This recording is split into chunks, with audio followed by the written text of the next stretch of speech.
situasi belajar di tengah pandemi COVID-19. Tentu kemudian bukan situasi yang ideal bagi kita untuk bisa menjalankan proses pendidikan seperti hari-hari sebelumnya. Banyak problematika yang kemudian menjadi tantangan bagi kita, baik pendidik maupun anak didik.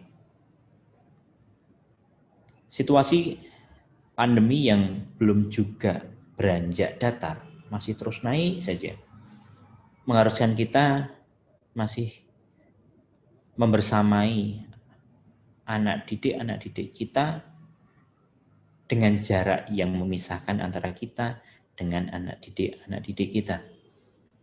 Sehingga kemudian perlu banyak strategi yang harus kita pikirkan agar di satu sisi pendidikan dapat berjalan dengan baik, di sisi yang lain kesehatan juga tetap terjaga.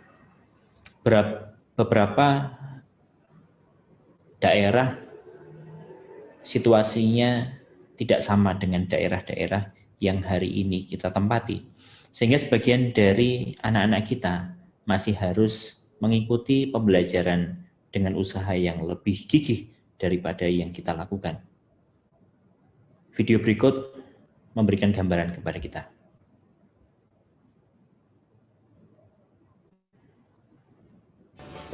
Mendaki manjat lagi. Dan jaringannya harus di atas pohon. Ini tuh masih jaringan.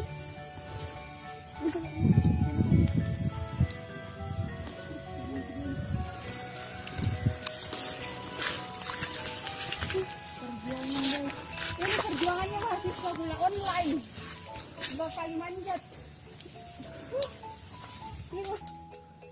Situasi ini tidak hanya dihadapi oleh mahasiswa-mahasiswa yang Anda lihat di sini. Mereka sudah pada usia-usia kuliah.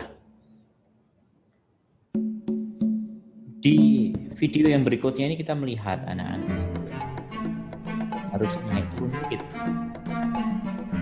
Bagiannya juga kemudian harus mengikuti kelas-kelas online itu dari atas bangunan.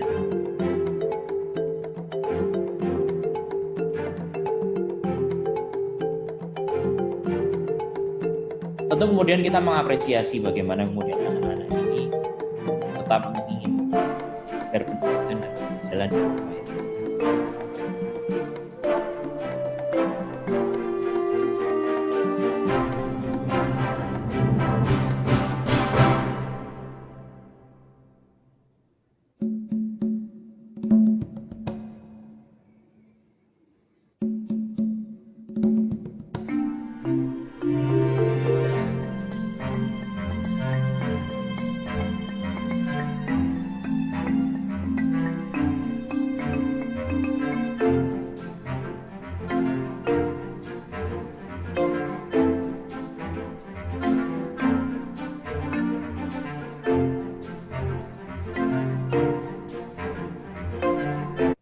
Para sahabat sekalian,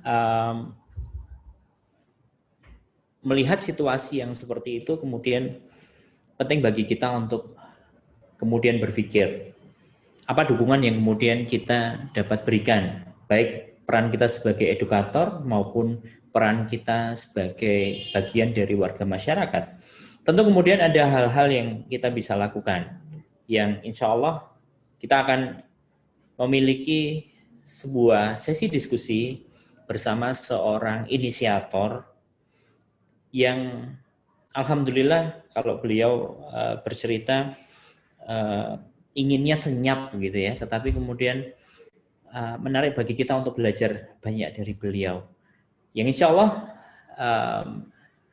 di video yang satunya Anda bisa menyimak bagaimana diskusi saya bersama Ibu Puji Rahayu.